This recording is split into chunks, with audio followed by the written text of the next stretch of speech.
बिस्मिल्लाहिर्रहमानिर्रहीम। अस्सलामुअलैकुम नाज़रीन इकराम, नई वीडियो में आपको खुश आमदीद कहते हैं। इस वक्त पाकिस्तान की तमाम तर सियासी जमातों और पाकिस्तान के पूरे सियासी निज़ाम की नज़रें नवंबर के अवाखिर में होने वाली अहम तरीन तैनाती पर हैं। लेकिन अब इस एक्सटेंशन के हवाले से एक बहुत बड़ा फैसला हो चुका है। पाकिस्तानियों के लिए एक बहुत बड़ी खबर है और इस वक्त कुछ चीज़ें हैं जिन्हें समझना बहुत ज़रूरी है कि पाकिस्तान की जो मिलिट्री है, एक जानिब तो उम्मत मुसलमान की वाहिद एटमी ताकत है हम, वहीं दूसरी जानिब जो पाकिस्तान की जो स्ट्रेटेजिक लोकेशन है, पाकिस्तान जिस मकाम पर वाक़ है वो पाकिस्तान को बहुत अहम बना देता है। और पाकिस्तान के अंदर एक रियलिटी है, पाकिस्तान की इस्टेब्लिशमेंट, पाकिस्तान की मिलिट्री और पाकिस्तान की मिलिट्री का मुल्की उमूर के अंदर असर व रसूख और पॉलिसी मेकिंग जो है उसके अंदर पाकिस्तान की मिलिट्री का जो शेयर है, अगर इस तरह से कहा जाए तो कितना इन्फ्लुएंस है, तो इसकी बुनियाद पर बहुत से ममालिक उन्हें उसी हिसाब से देखते हैं। अब जिस तरह से पाकिस्तान के जो दोस्त ममालिक हैं या बिरादर ममालिक हैं वो बड़ी क्लोज कोऑर्डिनेशन में काम कर रहे हैं, जिसमें आपको पता है कि सऊदी अरब और यूएई बिलखुसूस ये दोनों ममालिक, फिर चाइना जो है वो बड़ी क्लोज कोऑर्डिनेशन रखता है पाकिस्तान की मिलिट्री के साथ भी, मिलिट्री चीफ के साथ भी। यहाँ तक कि अफगानिस्तान के मिशन को लेकर, दीगर इश्यूज को लेकर यूएसए भी बड़ी गहरी नजर हमारी मिलिट्री पर रखता है। अभी सारे के सारे मामले के अंदर कुछ चीजें हैं, कुछ फैक्टर्स हैं।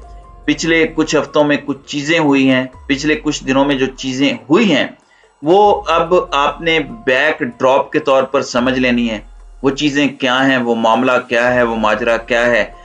आप देखें कि पाकिस्तान के आर्मी चीफ को बरतानिया के दौरे की दावत दी गई, सरकारी दौरा था और उस दौरे में आर्मी चीफ को ये एजाज दिया गया। वो पहले पाकिस्तानी बने जिन्होंने उस वक्त चूंकि मलिका जिंदा थी उनकी नुमाइंदगी की। पासिंग आउट परेड के अंदर मेहमान खुसूसी के तौर पर जनरल बाजवा को बुलाया गया।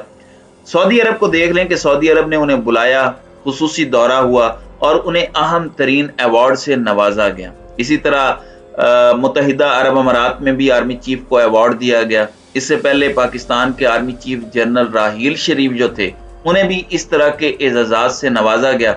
उसके बाद इवन एक अहम तरीन पोस्ट उनके लिए क्रिएट की गई और जो एक मुस्लिम इत्तेहाद की फौज है उसकी सरबराही जनरल राहील शरीफ को सौंपी गई। सऊदी अरब के अंदर हेडक्वार्टर हैं जिसके। अब ये सारी चीजें आपने जहन में रखनी हैं। और अब जनरल कमर जावेद बाजवा इस वक्त अमेरिका के दौरे पर मौजूद हैं। अब कुछ चीजें हैं जिन्हें आपको समझना है। यहाँ पर जो खबर आ रही है उस पर भी हम आते हैं और उसके लिए कुछ ग्राउंड सेट करना बड़ा जरूरी है। जनरल कमर जावेद बाजवा का 5 रोजा दौरा अमेरिका इस वक्त जारी और सारी है और इस दौरे को कुछ लोग अलविदाई दौरा कह रहे हैं, फेयरवेल टूर कह रहे हैं।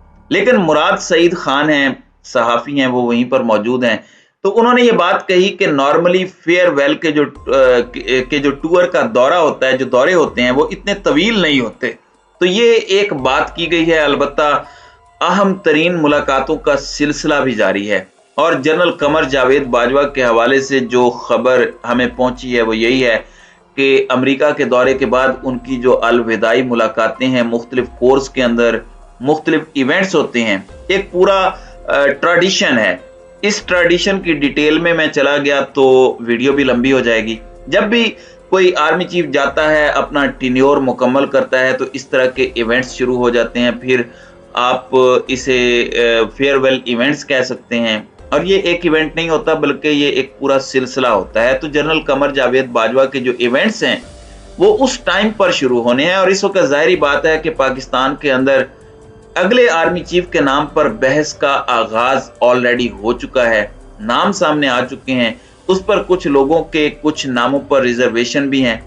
अपोजिशन जमातें जनरल फैज के खिलाफ बात करती हैं, बाकी भी कुछ चीजें इधर हो रही हैं, वो सबको पता है, वो रिपीट करने की जरूरत नहीं है।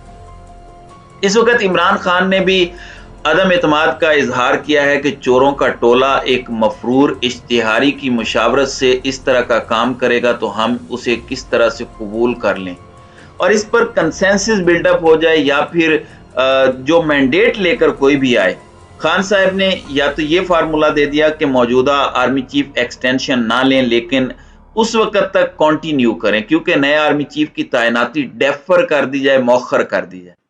अब मैं आपको ये बता दूं कि कुछ सहाफियों की तरफ से कुछ दावे सामने आए हैं, और ये बात पहले भी शहबाज शरीफ ग्रुप के बहुत से सहाफी कह चुके हैं कि शहबाज शरीफ एक्सटेंशन देना चाहेंगे, शहबाज शरीफ मिन्नत तरला करके भी एक्सटेंशन देना चाहेंगे, लेकिन जाहिर है कि खान साहब ने एक ऐसा पत्ता फेंका कामरान शो के अंदर जिसकी वजह से वो परेशान हो चुके हैं। यहां तक खबरें नून लीग के अपने कैंप में से आई कि शहबाज शरीफ का अपना फार्मूला है एक्सटेंशन का, जरदारी साहब कुछ और चाहते हैं और नवाज शरीफ साहब जो हैं वो कुछ और चाहते हैं। लेकिन इस सारे के सारे मामले के अंदर कुछ चीजें हैं जो सामने आ रही हैं और कुछ खबरें सामने आ रही हैं। एजाज सैयद हैं और दीगर ऐसे सहाफ़ी हैं जो कि इस वक्त नून लीग के भी बहुत करीब हैं और बहुत सी खबरें ब्रेक करते रहते हैं। तो उन्होंने एक दावा किया, और दावा यह है कि इस वक्त अमेरिका, सऊदी अरब और दीगर जो अहम तरीन ममालिक हैं वो नहीं चाहते कि जनरल कमर जावेद बाजवा चले जाएं। वो चाहते हैं कि जो आईन और कानून में गुंजाइश है उसके मुताबिक army chief general Qamar Javed Bajwa extension ले लें। अमेरिका की जो वजह उन्होंने बताई उसके मुताबिक उनके डिप्लोमेट के साथ मुलाकातें होती हैं, उन्हें कोट करके ये बताया जा रहा है कि ओवरऑल एक मिजाज पाया जा रहा है कि रिस्क नहीं लिया जा सकता और मजहबी इंतशार की तरफ ये चीजें ना चली जाएं, कोई नई पॉलिसी ना आ जाए, ऐसा ना हो जाए, वैसा ना हो जाए। तो ये बड़ा क्रूशियल टाइम है, इसमें जो पॉलिसी है और आइडियालॉजी है उसका तसलसल होना चाहिए। ये खबर उन्होंने दी है।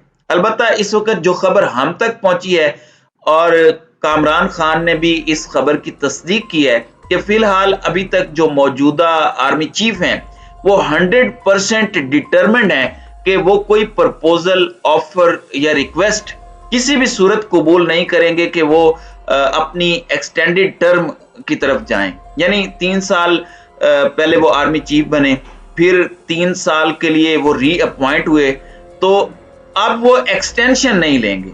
लेकिन इसमें जो खबर कामरान खान ने दी है, अभी जो हालात नजर आ रहे हैं उसके मुताबिक अगले महीने शहबाज शरीफ, नवाज शरीफ और जरदारी इनकी कंसल्टेशन के साथ अगले आर्मी चीफ की तैनाती वो करेंगे। यानी इस बात पर इस वक्त तक का एग्रीमेंट है। अब अगर इमरान खान इसकी राह में रुकावट बनते हैं, इमरान खान ने जो अक्टूबर के महीने से कह दिया हुआ है कि ये डिसाइसिव वक्त होगा, अब ऐसे लग रहा है कि इमरान खान के लिए नाउ और नेवर या फिर डू और डाई की सिचुएशन है। और अगर निगरान सेटअप आता है तो फिर चीजें तो और हो जाएंगी। निगरान सेटअप तो इतना बड़ा डिसीजन नहीं ले सकेगा।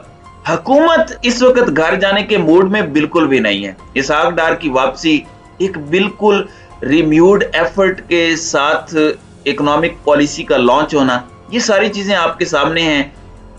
खान साहब के खिलाफ कानूनी कार्रवाई का भी कह दिया गया है। तो ये तमाम तर चीजें अब इकट्ठी होती जा रही हैं। तो अब आइंदा आने वाले दिनों में खान साहब के लिए अगर इन सारी चीजों को हम मद्देनजर रखें तो बहुत इंपॉर्टेंट और डिसाइसिव मूवमेंट और वक्त होने जा रहा है। तो नाजरीन कराम, आपकी इस वीडियो के हवाले से क्या राय है? अब अपनी राय का इजहार कमेंट सेक्शन में जरूर कीजिएगा।